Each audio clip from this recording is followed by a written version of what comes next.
Matt said he brought me in as a friend, and I appreciate that. I'm going to give you guys a warning. I'm the softball. If when I finish up today, you say, wow, that dude was way over my head, leave. Because it's going to get a lot worse after that. I don't think that's going to be the case. I think we're going to be okay. All right, so I'm going to go ahead and tell you what's on the first couple of slides, and we'll flip through them real quick. We're all a part, and Matt is advertising quite well for us today, the eBEEF.org group. There's 6 of us that are a part of that. Actually, 5 of us are going to be here today.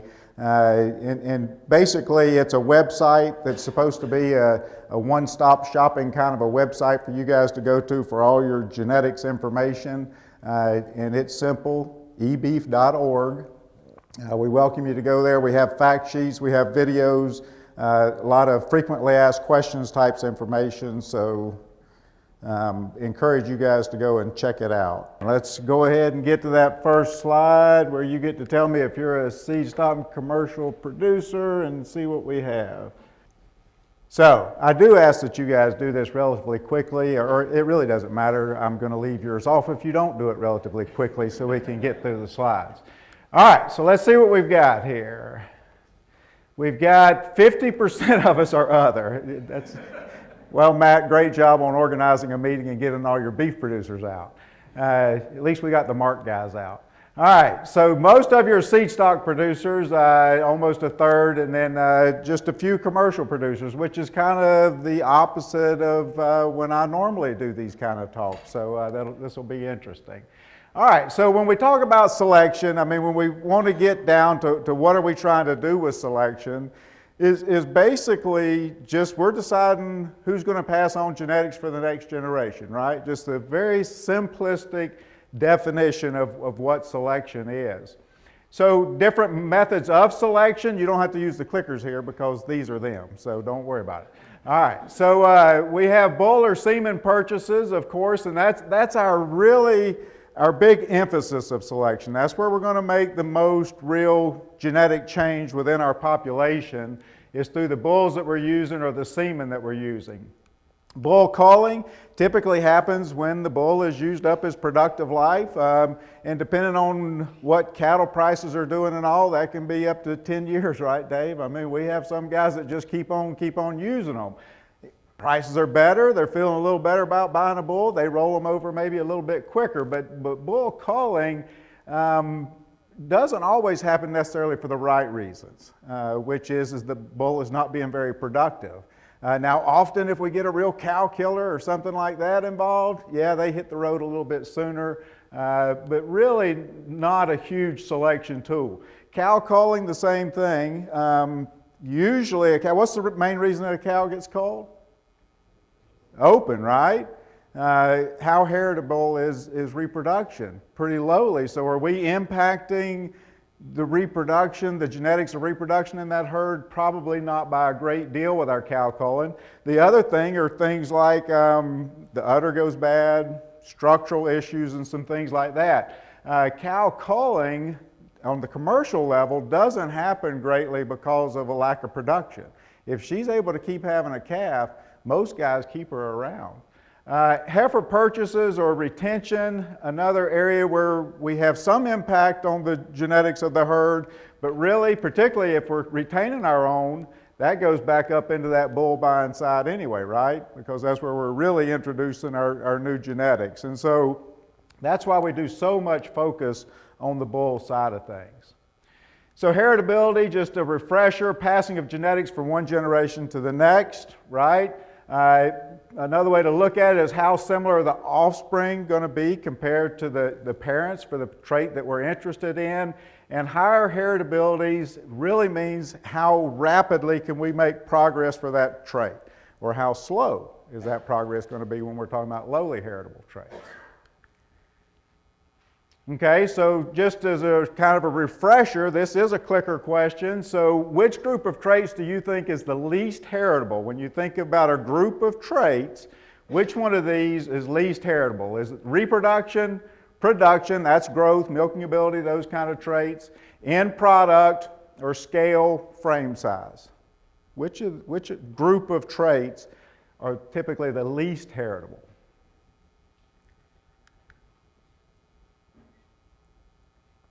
All right, we're dealing with an educated crowd here. Reproduction is, and I guess the fact that I gave you a hint about 2 slides earlier, I'm glad to see that y'all picked up on that one. Actually, the end product and scale and frame tend to be our more highly heritable traits. Production traits tend to be more on the moderate side, and reproduction on the low side. Okay? So, I want to go through this exercise, and I want us to build the perfect cow. Now that we've proven that we have a very educated audience, I think that we're going to come up probably after the next few slides with the perfect cow. So let's see if we can do that. First of all, we're going to have to decide on the breed, right? And I know that we should have consensus here, so I want you guys to tell me what the primary breed of this ideal beast that we're going to make is going to be. So you tell me what the ideal breed of the primary breed is going to be. Angus, Brahma, Hereford, Gelbvieh, Limousin, Red Angus, or Simmental.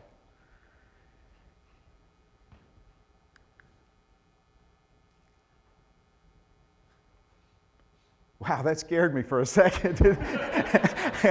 How did Angus get that to work like that? That was pretty impressive.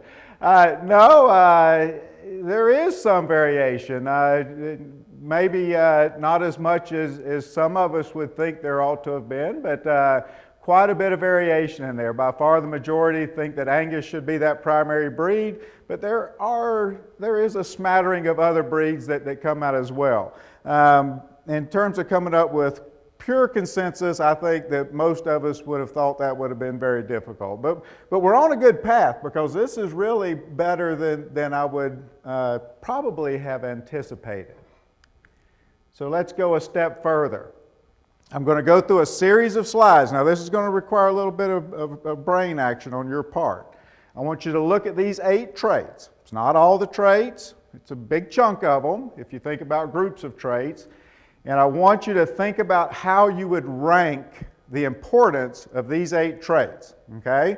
So you need to kind of get that in your mind because we're going to go through each one of them and you need to put the number of the ranking that you think it is. So in other words, when we get to the birth weight slide, if you think it ranks 5th, then you would punch the 5 button, okay? And then you'll have a little time and we'll go to calving ease and so forth. So pre-think through how you would rank those 8 traits. Birth weight, calving ease, growth, milking ability, reproduction, cow efficiency, feedlot efficiency, and carcass traits. Okay? Yes? Can you define cow efficiency? Yeah, that's just grazing efficiency, how well she converts basically what she's consuming into weaning weight of her calf.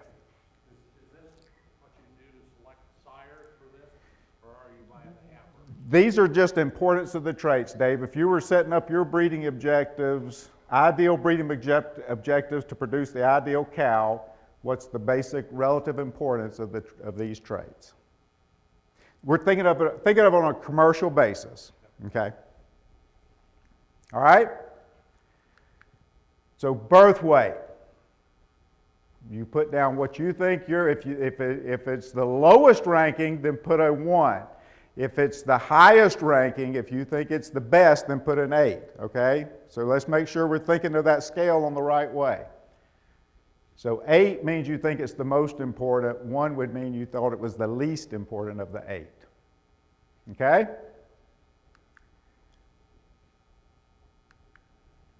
Calving ease. 1, lowest ranking. 8, the best or highest ranking. Okay? Growth.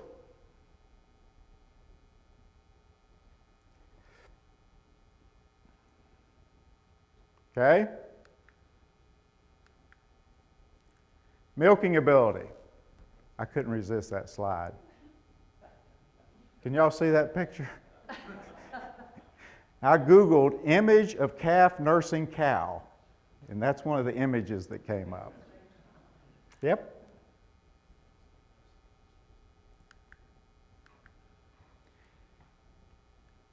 reproduction.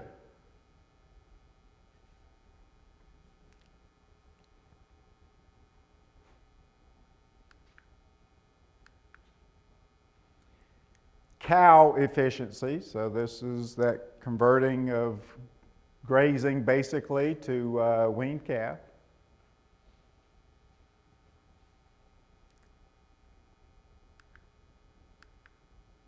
Feedlot efficiency.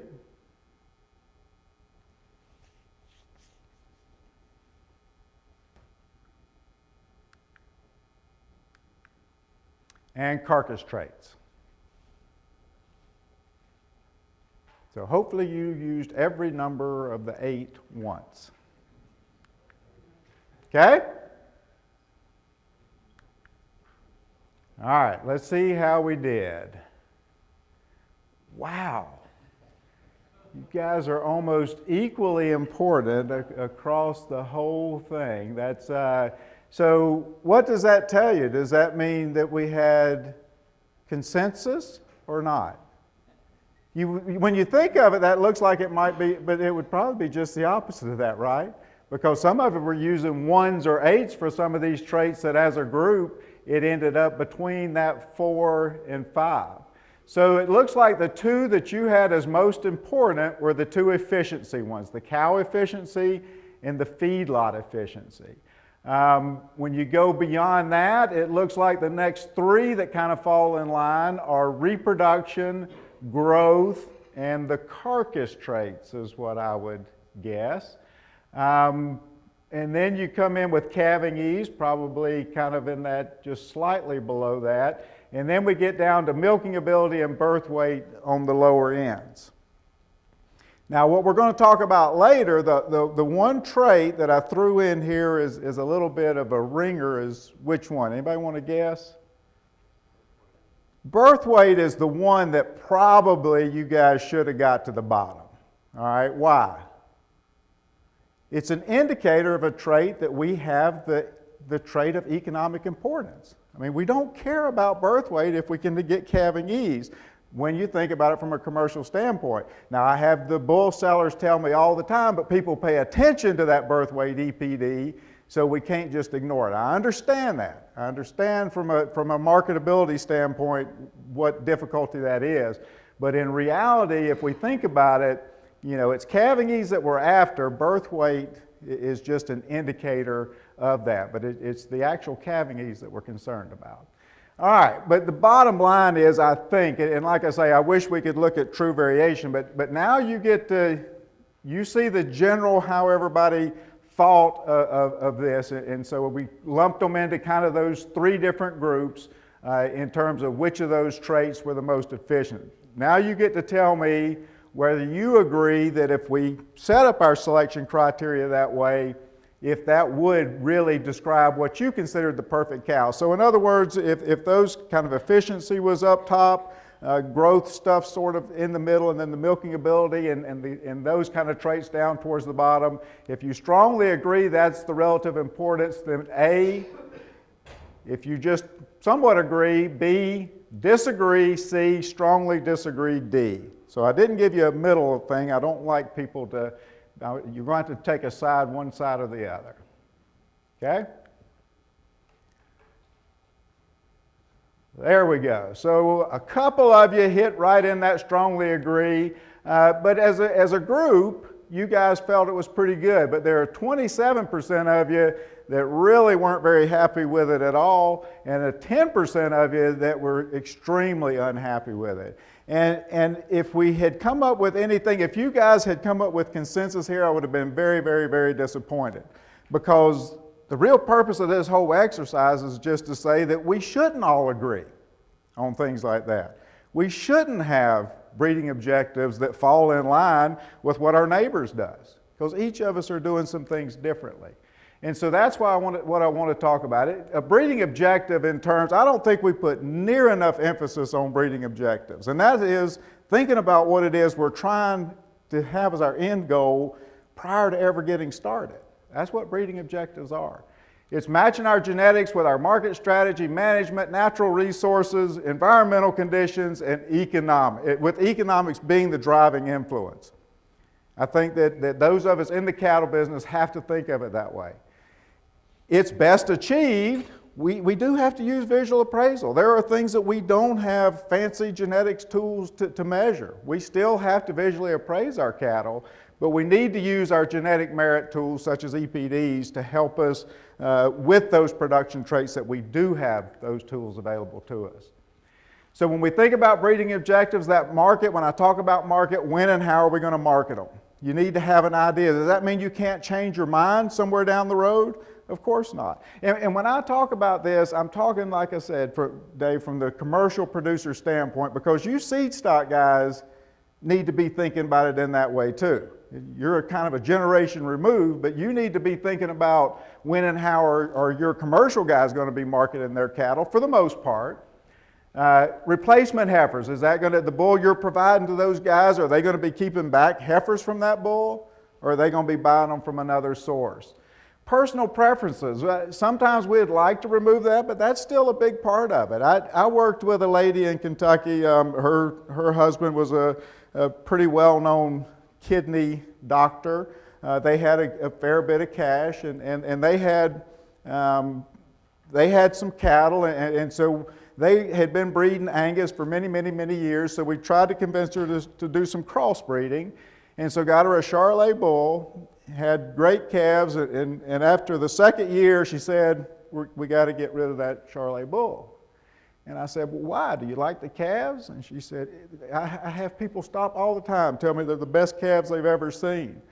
And I said, I'm confused. Why do you want to get rid of the Charolais bull? She said, well, those calves are smoky color. My barns are black. And that's why she wanted to change back to an Angus so she could have her calves match the color of her barn. And now that's reality. And that's what we deal with personal preference a lot of times. But we need to be careful with those personal preferences and make sure they don't hurt us too much economically a lot of times. And then we need to think about resources, and we'll talk more about that. Here's a big question. Do you guys feel like in your operation that you've done a good job of that, of thinking about your breeding objectives and thinking about what it is that you really want to produce? Have you thought about it, and do you feel like you have clear breeding objectives for your operation? Yes, A, B, no.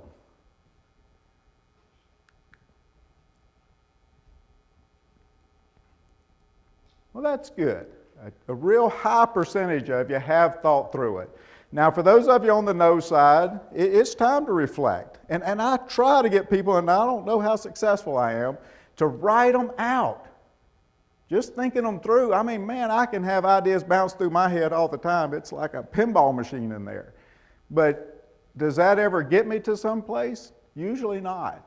If I can sit down and write it out, I'm much more likely to try and follow through with that and go back and look at it every now and then. All right, let's see how you guys broke down from a seed stock versus commercial side of things. Or not. Are you thinking computer, or maybe I have to do that? No? Oh well, it's not going to tell us. It's supposed to break it down as to seed stock or other, how you guys answered that question. So we'll move on. How will resources influence your breeding objectives? The two resources that I think have the biggest impact are labor, one. Now, why labor? Why would labor? And it might not have nearly as much to do out here in Nebraska, and particularly, you know, in some of the big operations. But in my state, this is a huge one from a standpoint of whether they're a part-time farmer or not. Because most of our guys now have jobs off the farm. And so whenever they see the cattle is for an hour or two in the afternoon, even during calving season, all right? So what's their real breeding objective focal point going to probably be? Or should it be? Calving ease direct, right? Because they need to have that live calf without any assistance whatsoever. All right, and so that's what I mean by labor, is really how much time is spent with the cattle during that calving period. Nutrition is the other one, okay, and that's what we'll focus a little bit more on. So nutrition, first of all, is forage-based, right? what is the forage base? And there is huge variation across the country. There's huge variation within a state, within a county, right, in terms of what level of nutrition those cattle are getting. And that has a big impact, or should have a big impact, on breeding objectives, okay? Stored feeds. How good a job are we doing with our stored feeds? And this is another one that we have huge disparity in our state. Now, in our state, with the forage base, that's another, what we're dealing with there is with the fescue issue, and I don't know how much you know about fescue, but with the toxicity that's involved with fescue, we have some real divergency with how well we can do with our forage bases. Might be a little more consistent out here. But stored feeds is where we have some huge disparity, whether they keep it inside, at what maturity they cut their hay at. All those factors play into that stored feed.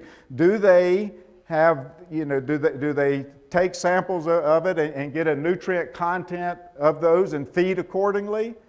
Very few of them do. Now, should they? Absolutely, but very few of them do. It's just whichever bale comes out of the barn first goes to the group of cows. But the bottom line is then, depending on how good you do with the first two, in our part of the country, then tags into what they have to do with number 3. And usually that's playing catch up. We have the calves, they're in relatively good condition when they have the calves. All of a sudden, the time of year that we're having calves, the grass isn't coming on good yet. And so they're trying to eat that crappy hay that we have out there for them. They're now nursing. The young ones are still growing.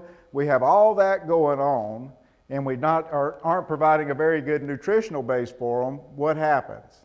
They don't rebreed, right? And we lose so many females that calve that first time and can't get rebred to calve the second time. It's unbelievable how many we lose. And that's the worst time to lose one.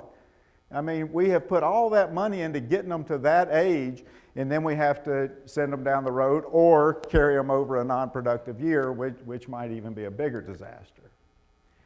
So what is the value of increased milking ability? That's the one that, if you look at all of the genetic trends for most of the breeds, not all, some have moderated, but that's a pretty steep curve yet for a lot of breeds, that milking ability one. And so I think we're to the point we got to really start thinking about, can we put too much milk in our cattle? And I think in some breeds, and in particularly those breeds in particular areas, it's gone too far. It's gone too far. Increased pound of weaned calf. If we can increase that milking ability by 10 pounds, all right, in essence what we're doing is the females then of that bull's daughters, their calves are going to weigh 10 more pounds, which is going to add about $15 to $20 if you're thinking about that $1.50 to $2 a pound market on weaned calves. It's going to add about 15 to 20 pounds per calf of that bull's daughters, right? So I talked with my nutrition guys, and they went through and they said under a reasonable kind of a forage, high forage kind of a diet that's of good quality, they would assume about a 13-to-1 ratio, okay, for the cow intake to calf weaning weight that would be produced.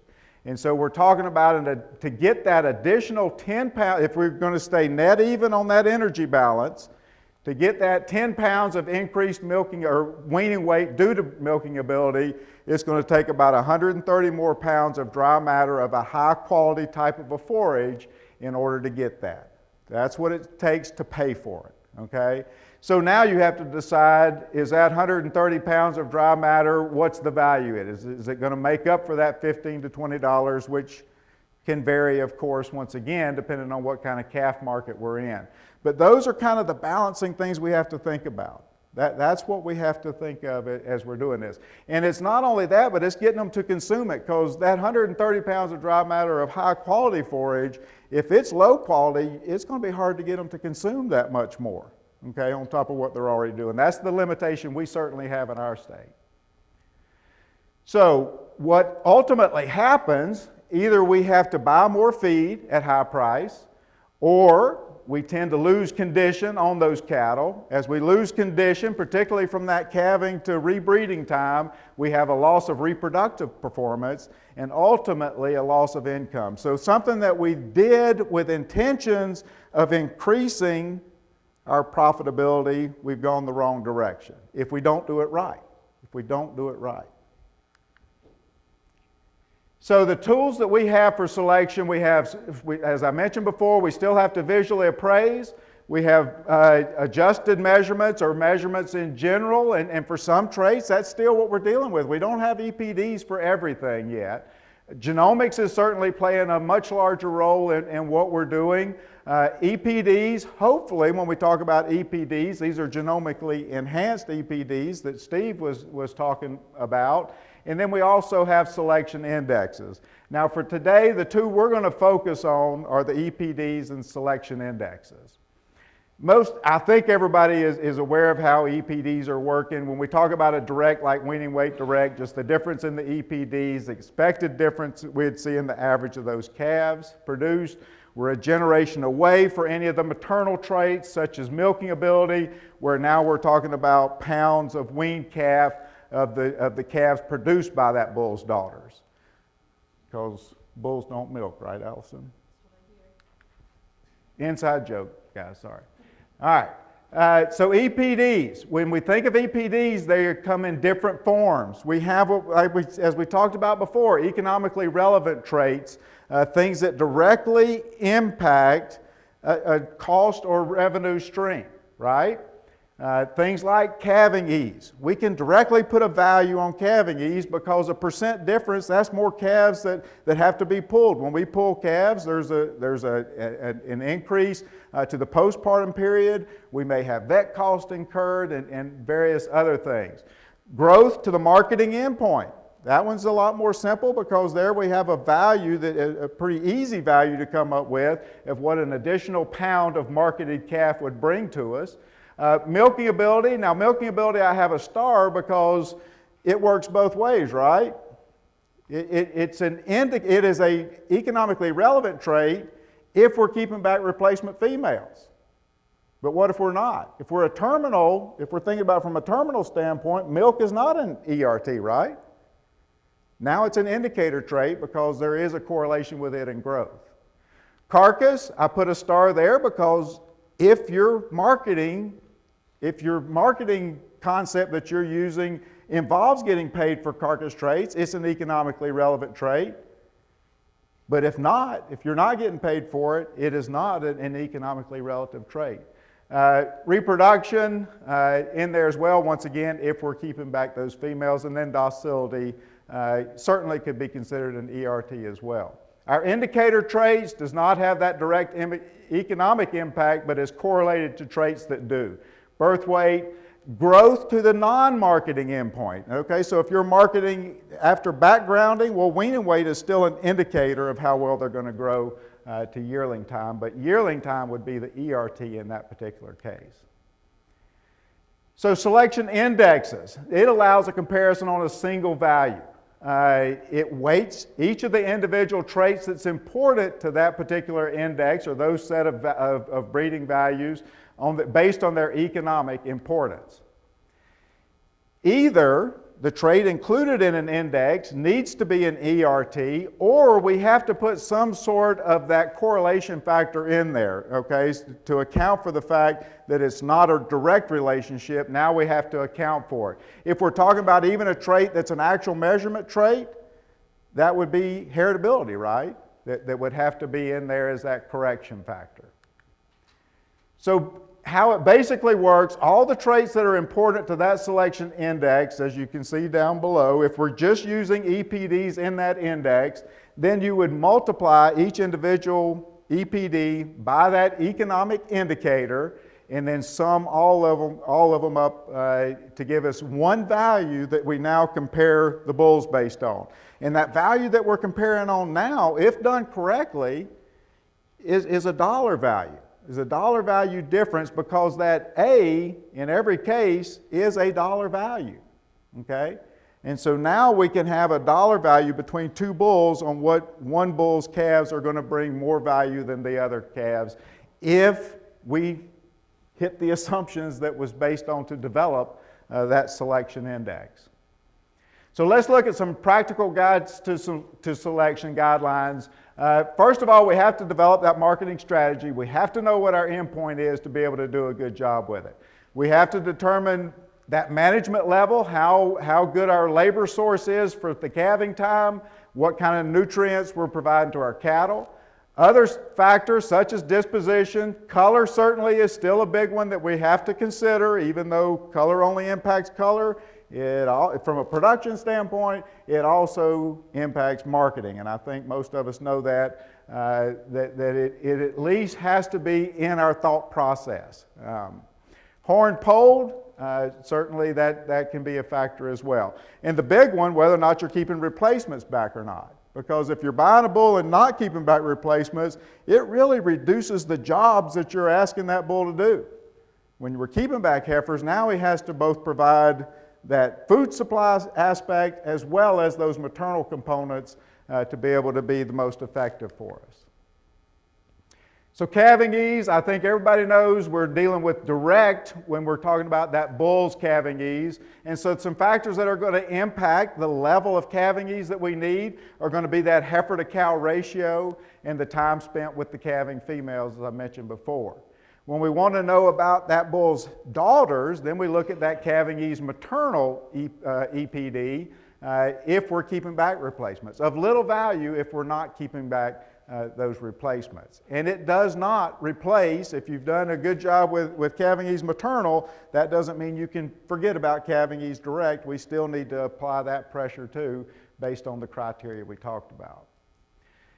That EPD to the marketing endpoint, weaning weight, yearling weight, carcass weight, depending on how you're marketing your cattle, would be which of those three growth type traits we would put the emphasis on.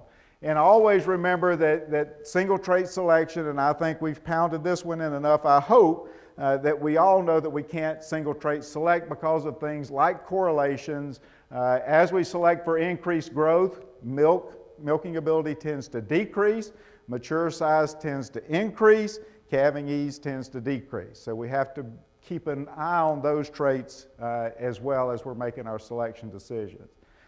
Milk, I've put in a bunch of different ones because all the breeds call them different things, but almost always milk is in the title. I'm almost done, Matt. Some reproductive things, heifer pregnancy and stayability, effective EPDs, but what's the issue with the reproductive traits? Low heritability, which means progress still tends to be a little slow. Carcass traits, if you can get paid for the carcass traits, since that certainly needs to be a factor as well. So selection indexes, back on them, every trait in the index needs to have economic relevance to you. If not, it could be the driver of the index, but then have no payback to you. In other words, if there's carcass traits in there and you don't get paid for carcass, that could be what made that bull of high value and you don't get to see those returns. It's okay if you don't have all the traits in there, but you have to think of those traits in tandem. And the better the assumptions, the better they are.